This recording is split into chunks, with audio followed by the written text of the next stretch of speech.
Hello craft team, have you ever struggled to slay wearing a weighty headband? And for my Naija babes, has your headband stopped you from dancing at that owambe party? Say no more, I got it covered with this trick. So I have a weighty coral beaded headband. It's quite weighty. So now I want to attach something that keeps it on my head, because without that, any slight shake of your head, the headband wants to fall off because of the weight. So to keep it on your head looking elegant and sharp, we need a elastic band. I have this tiny elastic band. I'm using 6.5 inches, but you can make it shorter or longer. It depends the size of the head you want to use it for. So I'll go and I had to make a knot on both ends of my elastic headband. When I make my knot, now this part you can actually do it before you wrap your headband. You can attach your elastic before you wrap your headband and get all your work done, but I want to attach mine after I've done my work. So for my wrapping, there are like slants that I have from my ribbon I use in wrapping my headband. So I'll just fit it in under one of those openings, so you will not see it. It will be well covered. So I'll go ahead to use a matching color thread of the ribbon I use in wrapping my headband. Now I'll just make a knot round that knot on my elastic band. So the knot I'm making of my thread, I'll make it to knot on that the knot I made on my elastic band to hold it firmly in place. Then that is from then I'll start sewing and attaching it to my Alice headband. So just gently, because this knot now helps your thread to hold it securely, so that you can attach the elastic band to your headband, because you need a platform to attach your thread. That is why I made the knot first on my elastic band, then I'll now make my thread around that knot.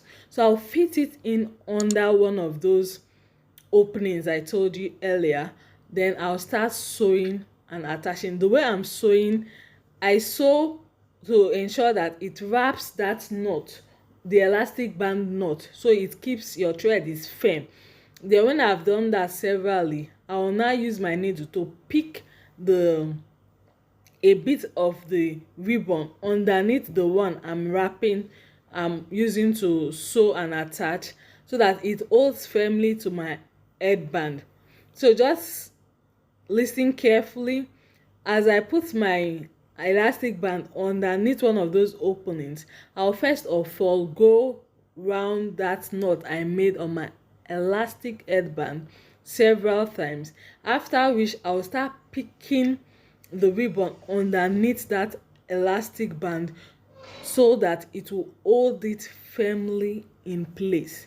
That is what I'll keep doing till I'm sure my elastic band is firm and is securely attached to my headband. So this is what I'm doing. So when I've done that, I'll knot it by making a loop. Just watch now what I'll do. When I pass my needle and bring it out, I'll form a loop. I'll not directly take it all in. I'll form a loop and pass my needle through that loop. That way it forms a knot to secure your elastic on the headband. When I do that like 2 to 3 times, I'm done with that, and I'll cut off my thread. So we'll repeat the same process. You can see my elastic band is now firm. You can do it till you're sure your elastic band is firm. So I'm repeating the process on the other side. So this is I'm trying to knot my thread round the knot of my elastic band. So I'll just repeat the same process I did, and I'll fit it in and start sewing to attach it to my Alice headband. So until you're sure your elastic band is firmly secured, knot it several times, sew it, and until you're sure your elastic band is secure, so that it won't pull off when it's on the person's head or your client's head. So it secures the whole process. This can be done for any weighty headpiece that you have, not just for your headband, any weighty headpiece. And you know we have different sizes of elastic, so depending on the kind of headpiece you have, you look for a bigger size elastic to for this same purpose. All is to ensure you keep your headpiece firmly on your head. If you do it that way, your headpiece will not fall off and your client will have a good, I'm done with it, look at the outcome. My elastic band is securely tied to my elastic Alice headband now. So when I wear this and I slay, I don't have any fear of it falling off. So you can do the same process for any headpiece. It depends the size of the headpiece. You look for a bigger elastic band and use it. So I said, let me come and show you. Maybe you know, maybe you don't have this trick in place. It will come handy. It will come handy depending on the headband you're trying to make or the headpiece you're trying to make. It comes handy. Thank you for watching. Be creative and bye.